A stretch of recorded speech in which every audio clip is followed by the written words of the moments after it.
வணக்கம் மக்களே, நீங்கள் பார்த்து கேட்டுட்டு இருக்கிறது அதில் ஹாலிவுட்டில் நிறைய நல்ல மூவிஸ் வந்து இருக்குது. ஒரு சில படம் எல்லாமே நல்லாவே இருந்தாலும் ஏதோ ஒரு காரணத்தினால ரொம்ப வெளியே தெரிஞ்சிருக்காது. இதெல்லாம் அண்டர் ரேட்டட் கேட்டகரிக்கில் வந்து போயிருக்கோம். ஸோ அந்த மாதிரி underrated Hollywood best Tamil மூவிஸை வந்து நான் இங்கே வந்து கொண்டு வந்திருக்கேன். இந்த மாதிரி மூவிஸ் எல்லாமே ஒரு ஜெனரை பேஸ் பண்ணி இந்த வீடியோவில் மேக் பண்ணல. நிறைய மிக்சடு ஜெனராக இருக்கிற மூவிஸை தான் வந்து கொண்டு வந்திருக்கேன். ஸோ வாங்க எல்லாம் என்னென்ன படம்னு சொல்லிட்டு பார்க்கலாம். பேச்சு, ஹாரர், அட்வென்ச்சர் மிக்ஸ் பண்ண மூவி வந்து இது. தமிழ் சினிமாவில் நிறைய பேய் படங்கள் வந்து இருந்தாலுமே இந்த மாதிரியான பேய் படங்கள் வர்றது ரொம்ப அதிசயமாக தான் வரும். ஆனாலும் இந்த படத்தை நிறைய பேர் வந்து கொண்டாடலை. சப்போஸ் இந்த படம் கொண்டாடி இருந்தாங்க அப்படின்னா இது மாதிரி பேஸ் பண்ண ஒரு தரமான நிறைய படங்கள் தமிழ் சினிமாவில் வந்துகிட்டே வந்து இருக்கும். ஒரு நல்ல வித்தியாசமான ஹாரரை வந்து இந்த படத்தில் கொடுத்துருப்பாங்க. ஸ்க்ரீன் பிளேயும் சரி, படத்தோட ஸ்டோரி எல்லாமே வந்து பயங்கரமாக வந்து இருக்கும். ஒரு கட்டத்தில் அடுத்து என்ன நடக்க போகுதுன்னு சொல்லிட்டு உங்களை யோசிக்க வைக்கிற மாதிரியான ஒரு நல்ல ஸ்க்ரீன் பிளே, பிஜிஎம் எல்லாமே கொடுத்துருப்பாங்க. ஒரு தனியாக இருக்கிற மலைப்பகுதியில் எந்த மாதிரியான ஒரு ஹாரரை கொடுத்தா ஆடியன்ஸை வந்து எங்கேஜாக வச்சுக்க முடியுமோ அதை பக்காவாக வந்து கொடுத்துருப்பாங்க. ஏதோ ஒரு ஸ்டோரியை வந்து எடுத்தோம், கொண்டு போனோம், பேய் படத்துக்கு பேயை காமிச்சு சும்மா பயமுறுத்துகிற மாதிரியெல்லாம் வந்து இல்லாமல் அந்த பேய்க்கான ஒரு ஸ்டோரி அண்ட் இந்த கேரக்டர்ஸ்டுக்கான ஒரு ஸ்டோரி, இவங்கெல்லாம் எப்படி மீட் பண்ணிக்கிறாங்க அப்படிங்கிறது எல்லாமே இந்த படத்தில் நல்லாவே வந்து காமிச்சிருக்காங்க. அடுத்த படம் ஜிவி. தமிழ் சினிமாவில் one of the best sci-fi மூவின்னு ஈஸியாக சொல்லிட முடியும். தமிழ் சினிமாவில் சைஃபை மூவிஸ் வர்றது கஷ்டம். அது மட்டும் இல்லை, அதில் கிரவுண்டடாக வர்றது ரொம்பவே வந்து ரேர். இந்த படம் கிரவுண்டடான கான்செப்டாக இருந்தாலும் இவங்க காமிச்ச ஸ்க்ரீன் பிளேயாக வந்து இருக்கட்டும், ஸ்டோரியாக வந்து இருக்கட்டும், வேறு லெவலுக்கு வந்து கொண்டு போய் வந்து கொடுத்துருப்பாங்க. சீன் பை சீன் அடுத்து என்ன நடக்க போகுது, என்ன மாதிரியான கதாபாத்திரங்கள் வந்து கனெக்ட் ஆகும் அப்படிங்கிறத நீங்களும் திங்க் பண்ணுவீங்க. இந்த படத்தில் காமிக்கப்பட்ட அந்த ஹீரோ கேரக்டருக்கான அந்த இன்டெலிஜென்ஸ் பவரையும் ஈஸியாக வந்து அந்த கதைக்கு ஒத்து போகிற மாதிரியே இருக்கும். ஏன்னா சில படத்தில் கதையில் இருக்கிற ஹீரோ கேரக்டருக்காகவே ஒரு கேரக்டர் கொடுத்துட்டு வந்து இருப்பாங்க.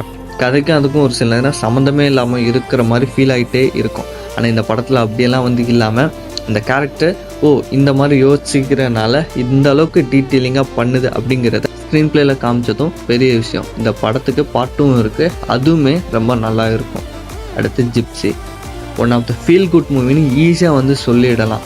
நீங்கள் இந்த மாதிரி லைட் ஹார்ட்டட் மூவிஸ் வந்து பார்ப்பீங்க அப்படின்னா இந்த படத்தை பார்க்கலாம். படத்தோட ஸ்டார்டிங்லேருந்து எண்டிங் வச்சு உங்களுக்கு கதை ஏதோ ஒரு வாக்கில் போயிட்டே வந்து இருக்கும். ஆனால் ஆரம்பத்தில் இருந்த கேரக்டர்ஸ் எல்லாமே வந்து கடைசியில் மாறுவாங்க. அது ஏன் மாறுறாங்க, அதை மாற்றப்பட்ட சூழ்நிலையை ரொம்பவே அழகாக காமிச்சிருப்பாங்க. படத்தோட அந்த கேமரா ஒர்க்கும் பயங்கரமாக இருக்கும். லொக்கேஷன் சேஞ்சிங்ஸ் எல்லாம் வேறு லெவலில் வந்து கொண்டு வந்து போயிருப்பாங்க. இந்த படத்தில் ஜீவா சாரை விட்டுருந்தால் வேறு யாருமே இவ்வளோ அழகாக நடிச்சிருக்க முடியுமான்னு வந்து கேட்டிங்கன்னா கஷ்டம். அவர் அந்த கேரக்டராகவே வாழ்ந்திருப்பார்.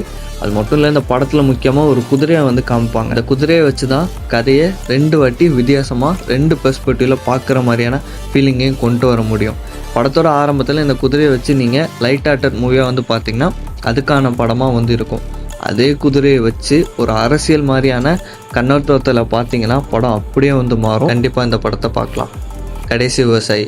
One of the best film இந்த டிகேட் அப்படின்னு ஈஸியாக வந்து சொல்லிட முடியும். ஏன்னா அந்த லெவலுக்கான ஸ்டோரியும் வந்து இருக்கும். சேம் டைம் ஒரு மித்தாலஜியும் பேஸ் பண்ணி உள்ளே வந்து கொண்டு வந்து போயிருப்பாங்க. அந்த 2 லேயரையும் பிரித்து பார்க்கும்போது தான் இங்கே யார் வந்து கடவுள் அப்படிங்கிற கேள்வி எழும். ஏன்னா இங்கே காமிக்கப்பட்ட அந்த விவசாயி, அந்த தாத்தா வந்து ஒரு சோறுக்காக, ஒரு வேளை சோறுக்காக மட்டும் இல்லாமல் மக்களுக்காக ஒரு விவசாயம் வந்து பண்ணிட்டு வந்து இருக்கிறாரு. அவரும் ஒரு வகையில் கடவுள் தான் அப்படிங்கிறதே வந்து சொல்லியிருப்பாங்க. அதே சமயம் இந்த கதையில் முக்கியமாக விஜய் சேதுபதி அவர்களோட கதாபாத்திரமும் ஒரு கடவுள் தான் அப்படிங்கிறதையும் சொல்லாமல் நிறைய இடத்துல வந்து சொல்லிகிட்டே இருப்பாங்க. அதுவும் முருகன் கடவுள் அப்படிங்கிற மாதிரி வந்து போர்ட்ரேட் பண்ணிட்டு வந்து இருப்பாங்க. படத்தை ஆரம்பத்தில் பார்க்கல ஸ்லோவாக இருக்கிற மாதிரி வந்து இருக்கும். சில பேருக்கு வந்து இந்த கதை வந்து பிடிக்கல அப்படின்னு சொல்லிட்டு பாதியில் ஆஃப் பண்ணிட்டு வந்து போயிருப்பீங்க. சப்போஸ் இந்த படத்தை அப்படிலாம் பண்ணிங்க அப்படின்னா திருப்பி போய் வந்து பாருங்க. இந்த படத்துக்கு நிறைய பிரேக் டவுன்ஸ் வந்து தமிழ்லேயே நிறைய யூடியூப் சேனலில் போட்டு வச்சுருக்காங்க, அதையும் செக் பண்ணுங்கள். எஃப்ஐஆர். விஷ்ணு விஷால் இப்படி ஒரு படம் நடிச்சிருக்காருன்னு வந்து சொல்லிட்டு நிறைய பேருக்கு வந்து தெரியாது. சில பேர் என்னடா டைட்டில் இது அப்படின்னு சொல்லிட்டு ஸ்கிப் பண்ணிட்டு போக வந்து வாய்ப்பு இருக்குது. இதெல்லாம் தாண்டி, ஏன்னா நானுமே அப்படி தான் வந்து நினச்சேன் டைட்டில் நல்லா இல்லைன்னு. ஆனால் படத்தோட கிளைமேக்ஸ் வரையில் இதாண்டா டைட்டில் அப்படிங்கிற மாதிரியான ஒரு கூஸ் பம்ப்ஸோட ஒரு நல்ல படத்தை வந்து கொடுத்துருப்பாங்க. இன்டெலிஜென்ட் பேட்ரியாட் மூவி தான். அதுக்காக இந்த படத்தில் நிறைய ஆர்டிஃபிஷியலான கேரக்டர்ஸ் கொண்டு வரதா இருக்கட்டும், ஸ்டோரியில் நிறைய ஆர்டிஃபிஷியலான விஷயம் செய்கிறதா இருக்கட்டும், எதுவுமே வந்து பண்ணியிருக்க மாட்டாங்க. ஒரு ப்ராப்பரான கதையாக தான் வந்து கொடுத்துருக்காங்க. கிரவுண்டட் லெவலாக தான் இருக்கும் கிளைமேக்ஸை தவிர்த்து. கிளைமேக்ஸுமே நீங்கள் வந்து படத்தோட ஸ்டார்டிங்லேருந்து மிட் வச்சு வந்து பார்க்குறத வச்சுட்டு உங்களுக்கு கிளைமேக்ஸ் இப்படி மாறுறதுனால ரொம்பவே வந்து வித்தியாசமாக வந்து இருக்காது. மேபி உண்மையாகவே நடந்திருக்குமா இந்த ஸ்டோரி அப்படிங்கிற மாதிரியான ஒரு தாட்டே வந்து கொண்டு வர வைக்கும். அந்த லெவலுக்கான ஒரு நல்ல படம் தான் வந்து இது. படத்தில் இருக்க ஆக்ஷன் சீக்வன்ஸ் எல்லாமே வந்து ரொம்பவே வந்து நல்லாயிருக்கும். செக் பண்ணி பாருங்க. கேம் ஓவர் படத்தோட டைட்டிலுக்கு ஏற்ற மாதிரியே தான் இந்த படத்தோட கோர் கான்செப்டும் வந்து இருக்குது. கேமை பேஸ் பண்ணி தான். அதுக்காக ஹீரோயின் உட்காந்துட்டு கேம் ஆடிக்கிட்டே வந்து இருக்காங்களா அப்படின்னு வந்து கேட்டிங்கன்னா இல்லை. இவங்களை சுற்றி கேமில் வந்து நடக்கும். அதை நான் இதுக்கு மேலே சொன்னேன்னா படத்துக்கு ஸ்பாய்லராக வந்து போயிடும். நீங்கள் படமே வந்து பார்க்க மாட்டீங்க. அதனால் நான் வந்து சொல்லலை. பயங்கரமான படம் வந்து இது. இந்த படத்தை ஒரு 2 வாட்டி பார்க்கல தான் உங்களுக்கு வந்து இதனால தான் இந்த விஷயம் நடக்குதா அப்படிங்கிற விஷயமெல்லாம் புரிய வந்து ஆரம்பிக்கும். ஆனால் படத்தோட ஸ்டார்டிங்லேயும் சரி மிட்லேயும் சரி சில கொடூரமான சம்பவங்கள் வந்து நடக்கும். அதை தாண்டிட்டு நீங்கள் படத்தை பார்த்தீங்க அப்படின்னா உங்கள் எக்ஸ்பெக்டேஷனை கண்டிப்பாக ஃபில் பண்ணும். ஆர்ஆர் ஜானராகவும் இந்த படத்தை நீங்கள் எடுத்துக்கலாம். அந்த லெவலுக்கான ஒரு நல்ல பொட்டென்ஷியல் உள்ள படம் தான் இது. இதையும் தாண்டி படத்துக்குலாம் ஒரு ஜேனர் வந்து இருக்குது. படம் பார்க்கலே உங்களுக்கு அந்த ஜேனர் கண்டிப்பாக வந்து புரியும். இந்த படத்தோட ஸ்டோரியுமே வந்து ஈஸியாக ஒரு லேயரை வச்சு அடித்து பிரிச்சிடவே வந்து முடியாது. நிறைய லேயர்ஸ் வந்து இந்த படத்துக்கு வந்து இருக்குது. அதுவே இந்த படத்தோட ஸ்டோரியை வந்து பயங்கரமாக ஸ்ட்ராங் வந்து பண்ணுது. மார்கன், மர்மம், மனிதன் ரெண்டையும் சேர்த்து தான் மார்கன் அப்படின்னு வச்சுருக்காங்க போல். ஏன்னா படத்தோட கதையுமே அதுதான். சில மர்மமான விஷயம் வந்து நடக்கும். எதனால நடக்குது அப்படின்னு வந்து நம்ம யோசிக்கிறத தாண்டி படத்தோட கதை வேகமாக வந்து நடந்துகிட்டே இருக்கிறனால அதை நம்ம தாண்டி போயிட்டே வந்து இருப்போம். விஜய் ஆண்டனி வந்து நிறைய நல்ல ஸ்கிரிப்டையும் வித்தியாசமான ஸ்கிரிப்டையும் தேர்ந்தெடுத்து நடிப்பார். அதே மாதிரி தான் இந்த படத்தையும் அவர் நடிச்சிருக்காரு. இல்லை சைன் லீடா ரிசன் அப்படிங்கிற இவரோட மருமகன் தான் நடிச்சிருப்பாப்புல. அவருக்குமே வந்து இது முதல் படம் அப்படிங்கிற மாதிரி வந்து இருக்காது. ரொம்பவே நல்லா நடிச்சிருக்காரு. அவரை பேஸ் பண்ணி தான் இந்த படத்தோட கோர் கான்செப்டே வந்து இருக்கும். அவருக்கு ஒரு வித்தியாசமான ஒரு சக்தி வந்து இருக்குது. அந்த சக்தியை வச்சு இவர் ஒரு விஷயத்த சால்வ் பண்ணுவார்.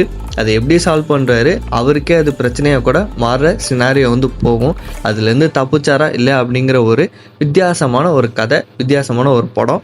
கண்டிப்பாக இந்த படத்தை பார்த்து கிளைமேக்ஸ் வந்து முடிக்கும்போது வித்தியாசமான படம் பார்த்துருக்கோம் அப்படிங்கிற ஃபீல் வந்து கொடுக்கும். சப்தம் ரீசெண்டாக ரிலீஸ் ஆன படங்கள்லேயே சயின்ஸ் ப்ளஸ் ஆரரை கரெக்டாக பேலன்ஸ் பண்ணி கொடுத்த படம் வந்து இது. ஏன்னா நிறைய பேர் சயின்ஸை வச்சு ஆரரை டம்மி பண்ணுறேன், ஆரரை வச்சு சயின்ஸை டம்மி பண்ணுறேன் அப்படின்னு தான் வந்து சொல்லிட்டு வந்து தெரிவாங்க. ஆனால் இந்த படத்தில் ரெண்டையும் மிக்ஸ் பண்ணி அதையும் தாண்டி ஒன்று வந்து இருக்குது அப்படிங்கிறத வந்து சொல்லியிருப்பாங்க. அதையும் தாண்டி படத்தில் ஒரு கோர் கான்செப்ட் இருக்குது. அதுதான் படத்தோட கதை. படத்தோட ஸ்க்ரீன் பிளேவாக இருக்கட்டும், ஸ்டோரியாக இருக்கட்டும், கேரக்டராக இருக்கட்டும், எல்லாமே வந்து நல்லா இருக்கும். ஆனால் கேரக்டர்ஸ் எல்லாம் சடனாக அட்டாச்ட் ஆகிற மாதிரி ஒரு ஃபீலை வந்து கொடுக்கும். இதுக்கான ரீசன் என்னென்னா படத்தோட ஸ்டோரி, இன்னொன்று படத்தோட லென்த். ஏன்னா படத்தில் நிறைய டீட்டெயிலிங் ஒர்க் வந்து பண்ணியிருப்பாங்க. ஸோ அதெல்லாம் நம்ம பார்க்கணும் அப்படின்னா ஒரு சில சாக்ரிஃபைஸ் இருக்கும்ல, அந்த மாதிரி எடுத்துக்க வேண்டியதான். மற்றபடி படம் இன்ட்ரெஸ்டிங்காக இருக்கும். படத்தை பார்த்து முடித்ததுக்கு அப்புறமே உங்களுக்கு நிறைய கேள்விகள் தோணும். படத்தை திரும்பி ஒரு வாட்டி பார்த்தா மட்டும்தான் அந்த கேள்விக்கான பதிலெல்லாம் உங்களுக்கு வந்து தெரிய வரும். நீங்கள் ஒரு நல்ல இன்ட்ரெஸ்டிங்கான படம் பார்க்கணும்னு நினச்சிங்கன்னா இந்த படத்தை செக் பண்ணி பாருங்கள். இந்த லிஸ்ட்டில் இருக்க எல்லா மியூஸும் உங்களுக்கு பிடிச்சிருக்கும்னு நினைக்கிறேன். பிடிச்சிருந்துச்சு அப்படின்னா லைக்கை தட்டி விடுங்க. உங்களோட தாட்டா கமெண்ட் செக்ஷனில் சொல்லுங்கள். அடுத்த ஒரு வீடியோவில் பார்க்கலாம். டாட்டா.